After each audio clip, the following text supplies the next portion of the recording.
Good morning from the Freedom of Information and Privacy Association.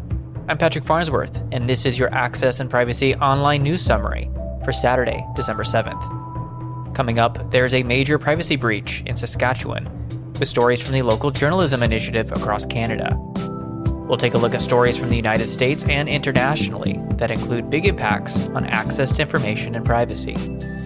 And we'll wrap this week's episode with a bit of foreshadowing as Alberta's Bill 33 Protection of Privacy Act and Bill 34 Access to Information Act have received Royal Assent, becoming the law of the province. As always, you can find the full story links in the show notes and read more on our website. Stay tuned as we unpack these stories and more.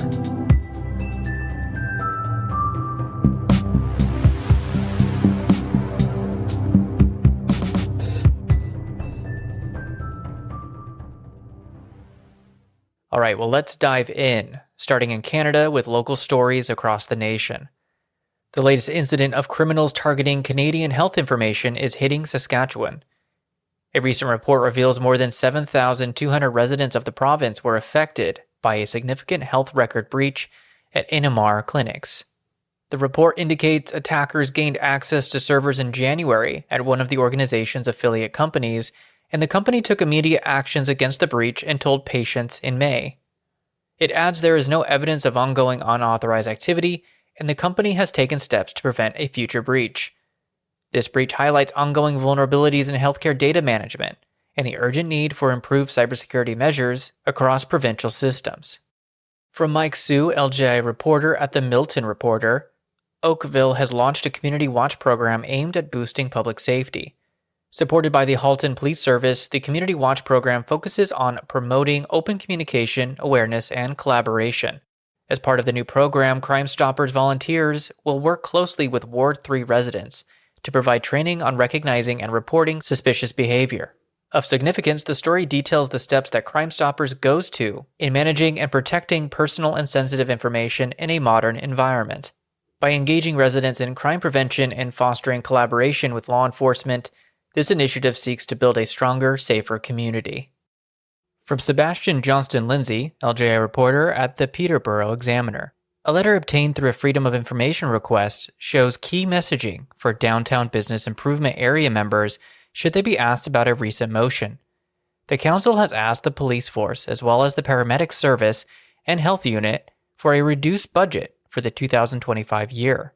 In the downtown ward, a community meeting to address mounting tensions involving police and city council was planned, then scrapped, and is now back in the calendar. The meeting will include a Peterborough Police Service presentation on the programs and initiatives related to public safety. Residents are voicing concerns about public safety and urban challenges, emphasizing the growing impact of local governance on their daily lives. From Celeste Percy Beauregard, LJI reporter at the Hamilton Spectator. Recent controversy is leading to interesting proactive disclosure and board departures. The Brant Catholic School Board chair announced they won't seek re-election following controversy over a trip to Italy. An initial notice of motion suggested the board bypass the Freedom of Information and Privacy Act and release, quote, all expense documents, including all receipts, end quote, related to the trip, unredacted upon request. The documents released to the paper revealed $50,000 in travel expenses, which the trustees have vowed to pay back. Pressure continues to mount on the board and the trustees, who were claimed to be spending money extravagantly. From Margaret Kirk, LGI reporter at the Sioux Star, we see a troubling example of Canadian police using fees to quite possibly prevent access to information. In a detailed story, service fee charges by the Sault Ste. Marie Police Service are reviewed. Of significance, the public will be charged a $15 fee for every 15 minutes of staff time in making a request for information.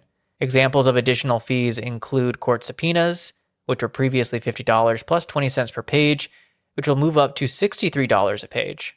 Plus, body-worn cameras and in-car camera footage will cost $150 per camera plus $60 for redactions, which involves removing sensitive information. As we let that sink in, it is perhaps the latest example of a transparency tax from the FIPA perspective. Public information is being turned into a revenue stream when a public body is charging the public $1 a minute for staff to access information, and the staff accessing those records are paid less than $1 a minute. It is a clear example of the weaponization of fees to prevent people from gaining access to records. The people who are most likely to require access are also the least likely to be able to afford the fees. From Amanda Jeffrey, LGI reporter at the Drayton Valley and District Free Press. We see continued coverage of body cam deployment by the RCMP. Amanda speaks with the local RCMP staff sergeant, as the Drayton Valley detachment is one of the first in the western Alberta district to receive the cameras. According to their website, RCMP officers will not record in areas where privacy is expected, like hospitals and private dwellings, unless circumstances dictate the use of a camera. The public can also request the camera be turned off, although that is at the officer's discretion. Any person who has been recorded can access their video and audio recording by filing a form under the Federal Privacy or Access to Information Act. For a link to this story and a deeper dive on the pitfalls of RCMP body cams, be sure to check out our show notes and our commentary from last week, as Brenda McPhail and Mike Larson hold a longer discussion on the topic.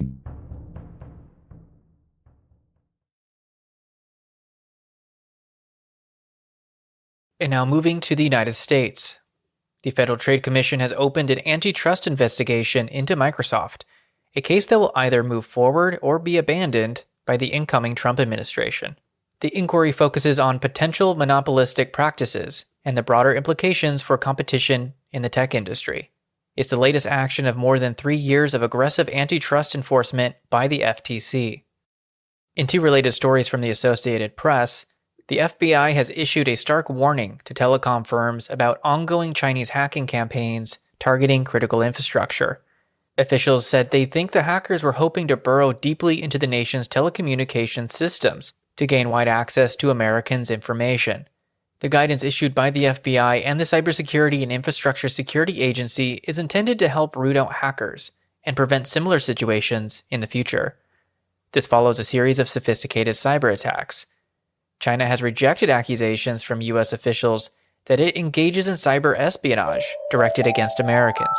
The FBI is urging companies to bolster security measures and protect sensitive data.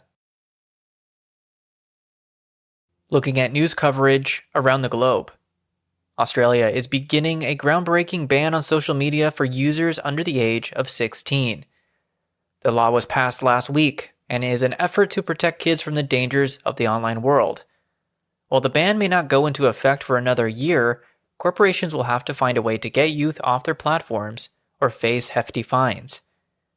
While proponents argue it could protect young people from online harm, critics question its feasibility and broader implications for digital rights. Some claim it prevents youth from engaging with issues they're passionate about, even if a guardian agrees to them using social media. Spain's prime minister is battling a series of legal cases he describes as politically motivated smears, with intersecting issues surrounding the release of personal information and privacy. The PM has been caught in legal cases, all still in the investigative phase, that have focused on a former member of his cabinet as well as his wife and his brother. Another case that has been on slow boil for several months revolves around an alleged corruption ring, and government officials suspected of having taken kickbacks for contracts to buy medical supplies during the COVID-19 pandemic. In another troubling international attack on transparency, Mexico's decision to dissolve 7 independent regulatory agencies is raising alarms about the future of oversight in areas like environmental protection and data privacy. The government is eliminating the independent body that had powers to force government departments to hand over information based on requests filed by citizens. Now, presumably, each government department will decide what to hand over. However, foreign investors and critics fear this could open the door to favoritism and a lack of transparency. Adrian Alcala, head of the National Institute for Information Access, said each department may be able to set its own rules and impose its own criteria.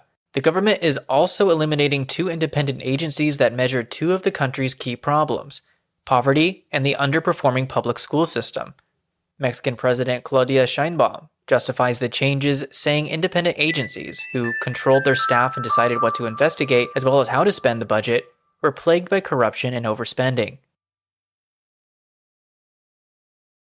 As we record this episode, Alberta's Bill 33 Protection of Privacy Act and Bill 34 Access to Information Act passed into law and have received royal assent outside of the House sitting on December 5th.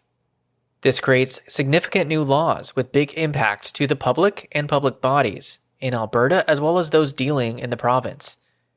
As always, you can find links to all the supporting materials in our show notes. There's a lot to unpack here, so we're reaching out to our extended network to get their impressions and assessments. We'll be recording those conversations early next week, and we will have that commentary released as soon as possible.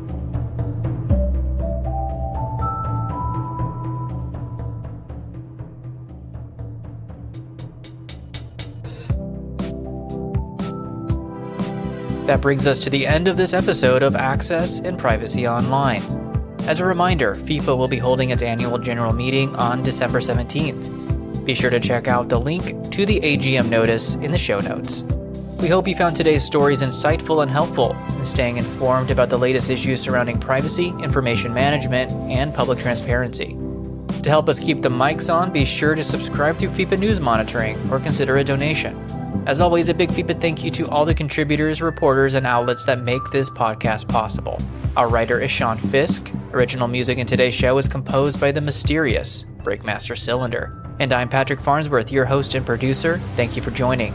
Be sure to check back next week for our take on the stories in the information field that impact you. Stay safe and stay informed.